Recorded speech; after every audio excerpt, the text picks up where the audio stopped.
Uma das pessoas mais importantes da nação tem sido há muito tempo, né? É um sujeito que está pregando temperança e daí por diante, é o Rodrigo Maia. O Maia até saiu um pouquinho daquilo que ele sempre é, porque o Maia também é um cara bom, mas ele é um cara firme.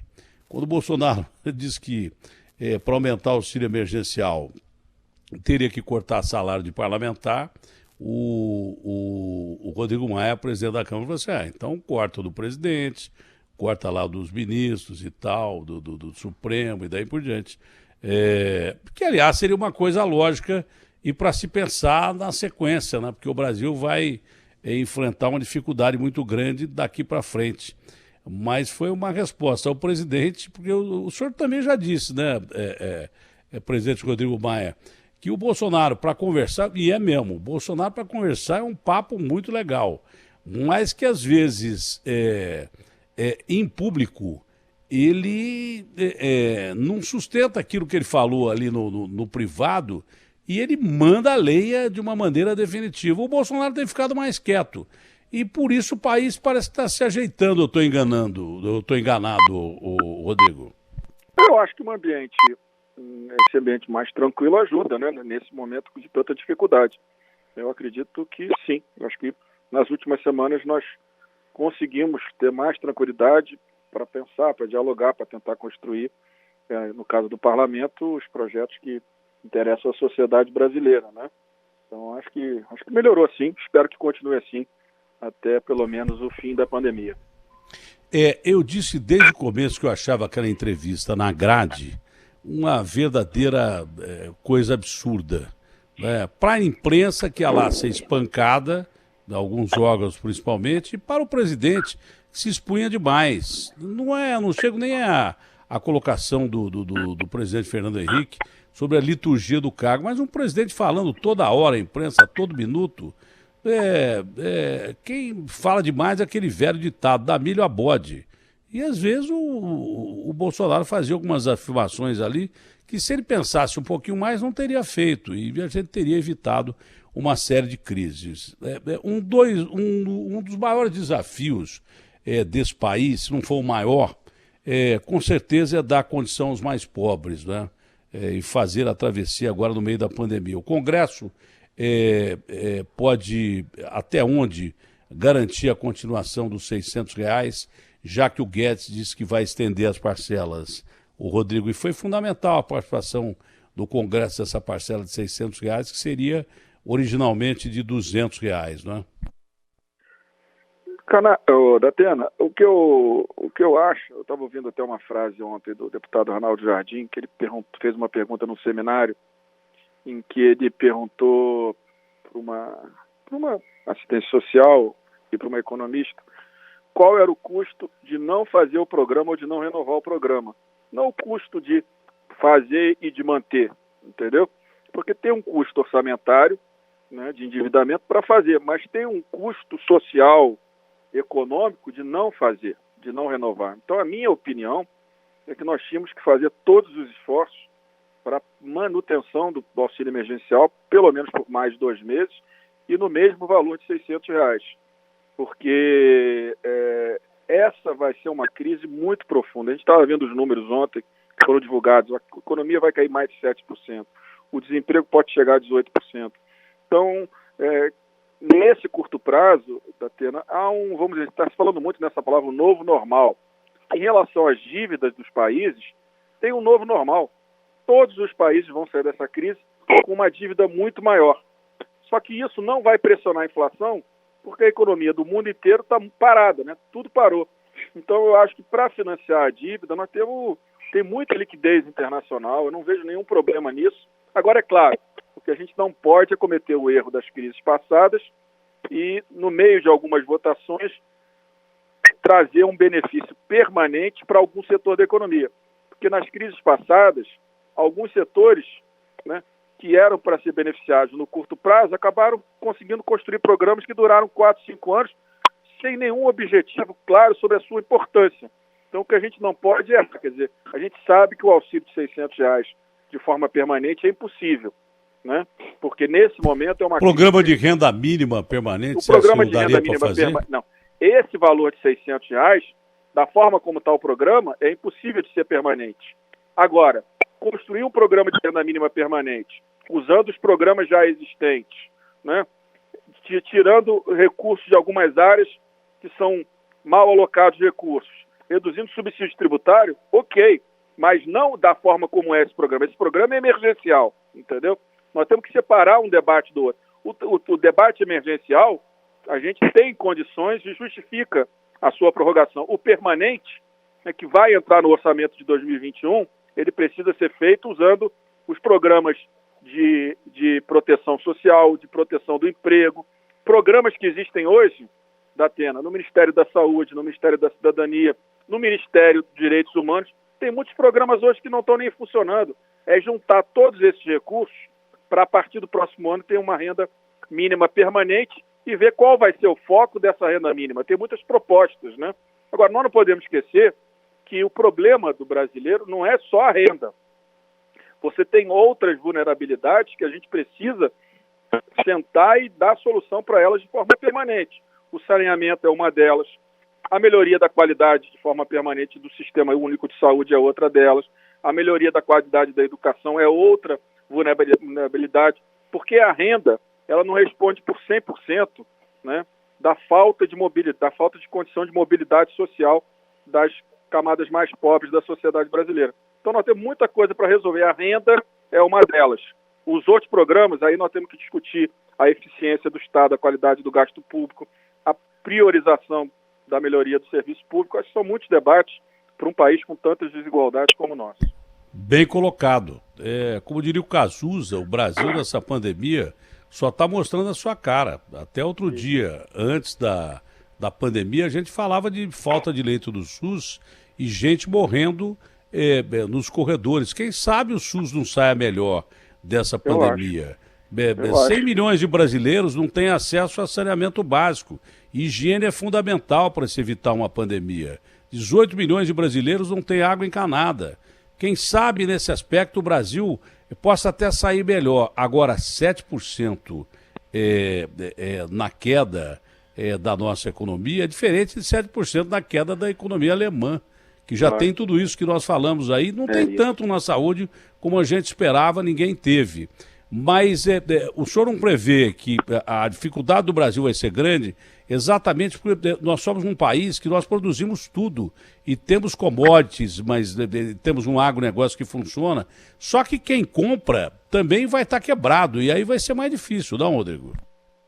Sim, nós temos o mercado chinês, que parece que recupera na frente dos outros. O Brasil produz alimentos para toda a população brasileira e ainda produz para mais de 1 bilhão da população mundial, né? Então nós somos muito fortes de fato, e eu acho que a questão do alimento é uma questão que, pelo jeito, é um setor que está sendo menos afetado nessa crise aqui e no mundo. E como a China compra hoje, eu vi outro dia uma matéria, nossa relação de troca com o mundo, né, nossas exportações, o agronegócio representava aproximadamente 25%. Como os outros setores vão cair, manufaturados, etc., né, a exportação para a Argentina vai cair muito, por exemplo, como exemplo, nós vamos ficar, e como o setor do agronegócio ainda está crescendo, nós vamos ter uma participação, pela queda dos outros e pelo crescimento, de 40% do agronegócio nas exportações brasileiras. É muito forte, né, e acho que esse vai ser um ativo importante para o Brasil, para a retomada econômica e para o futuro. Alimento vai ser um ativo forte, o Brasil precisa, claro, estar sempre integrando com o meio ambiente, né, agronegócio e meio ambiente, quer dizer, preservação do meio ambiente, mais segurança jurídica para o produtor rural poder produzir alimentos para o Brasil e para o mundo. Isso vai ser muito importante para esse momento que o Brasil vive e para o futuro também.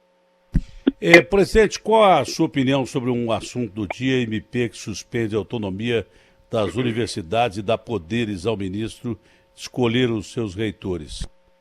Olha, esse debate pode até ser feito, mas não dessa forma, né? O governo editou uma medida provisória que deveria ter sido discutida e debatida no mês de março, né, a março e abril, mas a pandemia nos limitou, né, nós tivemos que fazer um acordo de todos os partidos, nós não tivemos condição de debater essa matéria, até porque nós tínhamos outras prioridades, e o governo edita uma outra medida provisória com o mesmo teor, para que as pessoas que estão nos ouvindo e não sabem, né, uma medida provisória ela não pode ser reeditada com o mesmo teor no mesmo ano.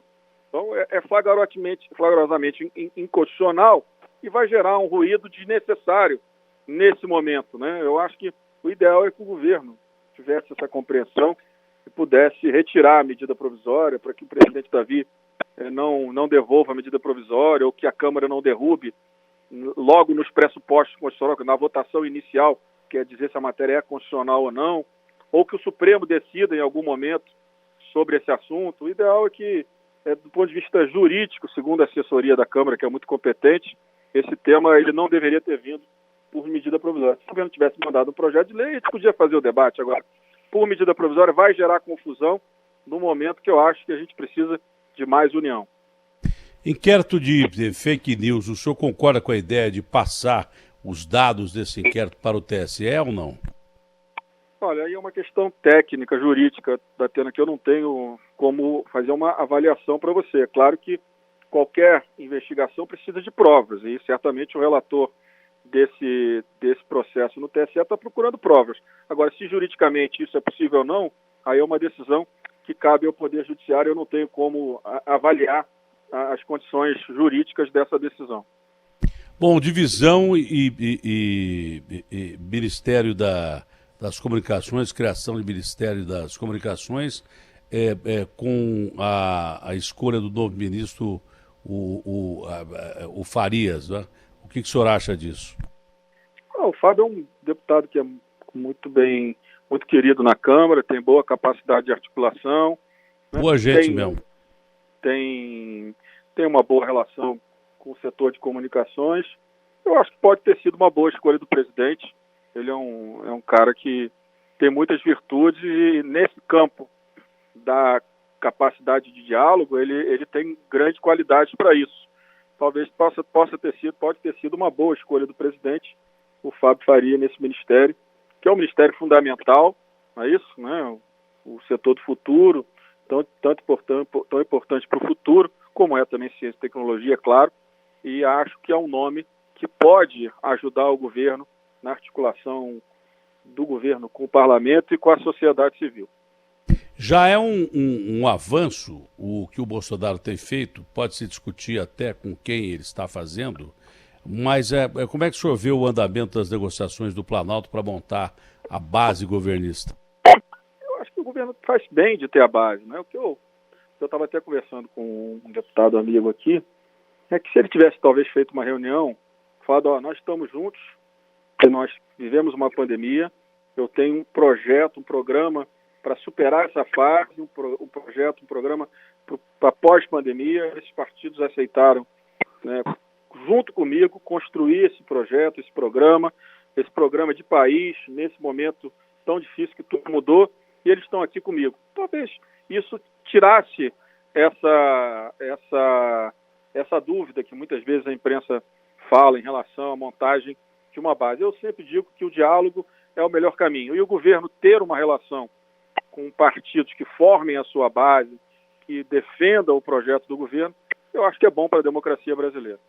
Essas relações entre os poderes nesse momento, né, em que os números da pandemia crescem num ritmo acelerado, já não passa da hora de uma união de comando para essa guerra, no seu ponto de vista? O senhor que é sempre um elemento aglutinador, o senhor dificilmente da realidade provoca alguma confusão, pelo contrário, o senhor costuma apagar fogo.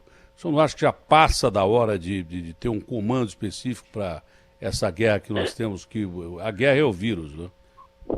Eu acredito que sim. A sociedade já passou do tempo de estar com essa clareza, né? A sociedade já está esperando isso, o tempo já está passando. Eu acho que está na hora, sim. Eu acho que essas últimas semanas foram positivas, tirou fervura, né, do ambiente. Agora está na hora da gente conseguir aprofundar o diálogo, né, e mostrar para a sociedade que o objetivo de todos é um conjunto do governo federal, do legislativo federal, dos governadores, dos prefeitos, dos seus legislativos, de todos que estão, né, no comando, todos os agentes públicos estão no comando da política dos governos em cada esfera. Está na hora de a gente mostrar claro para a sociedade que, independente das divergências, esse é o melhor caminho, o caminho do diálogo, da união, para que a gente possa salvar vidas, né? Salvar as nossas empresas e os empregos e, claro, a renda dos brasileiros vulneráveis que perderam a renda de forma abrupta com a pandemia. Como é que andam as suas relações com o Planalto hoje, presidente? Nós já até conversamos sobre o Bolsonaro, que é um sujeito bem intencionado e tal, mas ele é muito ciclotímico, né? Tem hora que ele é um cara adorável e tem hora que ele chuta a gente. Então, chuta todo mundo. Do jeito que eu digo, ele não tem papas na língua, então é um cara de difícil convivência. Hoje, como é que estão?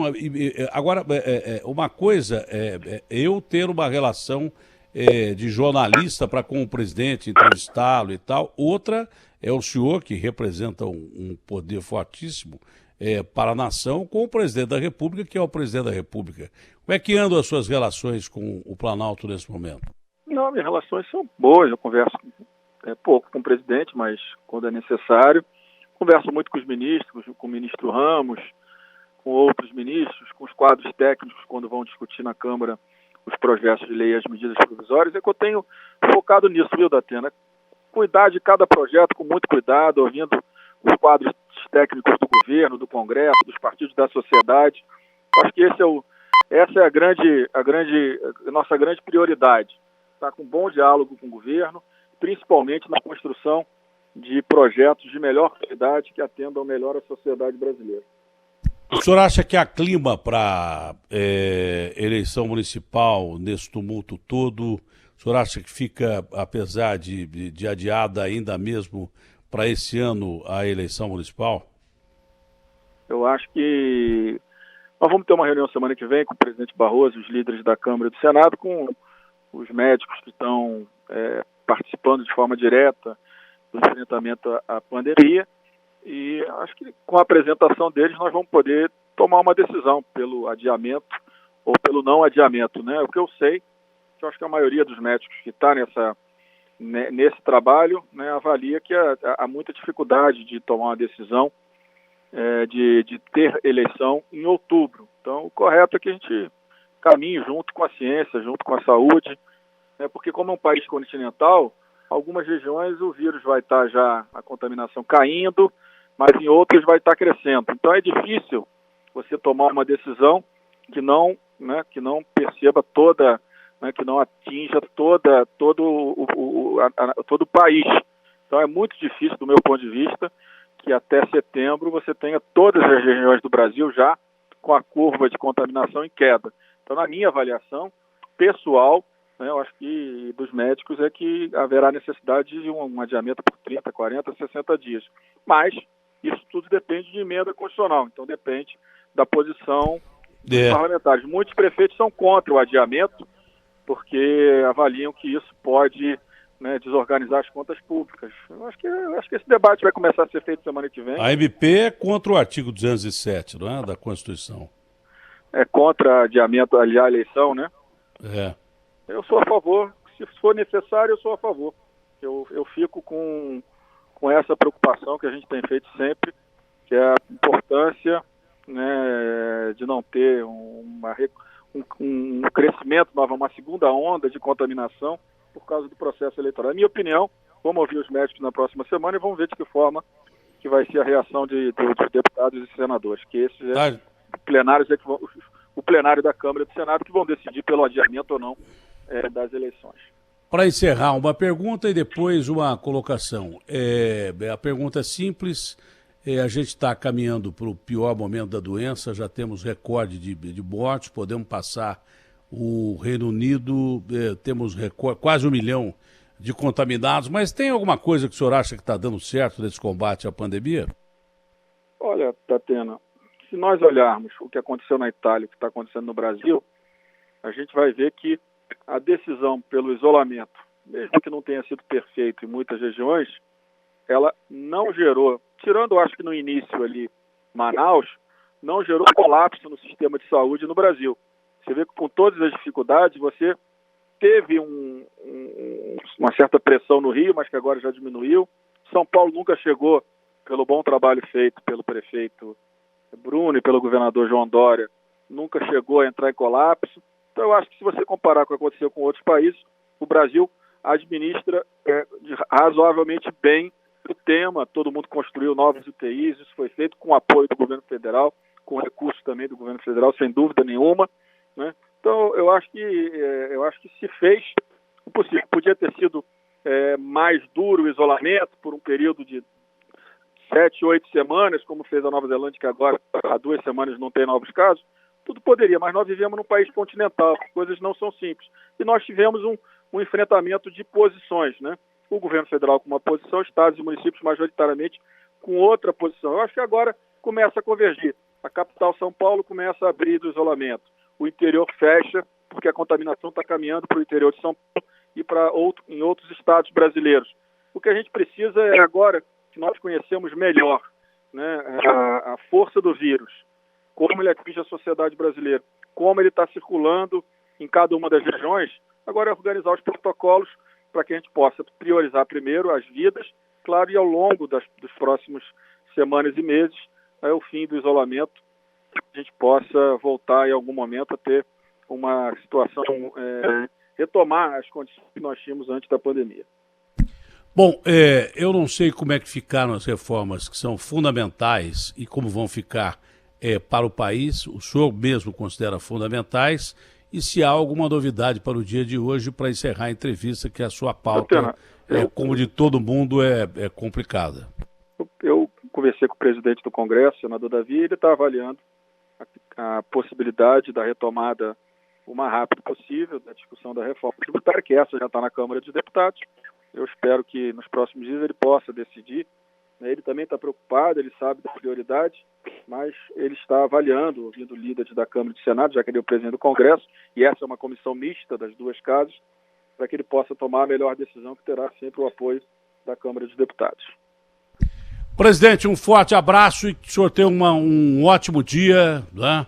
Um ótimo final de semana que nós temos ainda pela frente. Cada dia que passa é mais um dia e que Deus nos proteja. Pois não, Rodrigo? Você tinha que ter me entrevistado amanhã. Por quê? Seu aniversário? Eu faço 50 anos. Nossa, como você está velho, Rodrigo. Poxa vida, como você está velho. Você me fez... Olha, primeiro você me fez sentir muito bem que eu não sabia que era o seu aniversário, ia passar em branco, talvez não cumprimentasse. Estou cumprimentando desde já. E segundo, que eu estou me sentindo tão mal que eu sou 13 anos mais velho que você. Bom, mas... Eu pareço Rodrigo, 40 anos, né, Datena? Então eu pareço que sou muito mais novo que você, entendeu? Agora eu vou te contar uma coisa, viu, Rodrigo? Eu vou te contar uma coisa. Eu estou tentando descobrir essa história que os caras tentam vender pra gente desde os princípios da humanidade, que ficar velho é uma coisa legal pra caramba. É verdade, é muito legal. Eu tô tentando descobrir o que é que tem de bom ficar velho. Tô tentando descobrir. Eu acho que eu vou chegar lá. Presidente, um abraço, um ótimo dia ao senhor. Bom dia, bom final de semana. Parabéns, felicidades antecipados.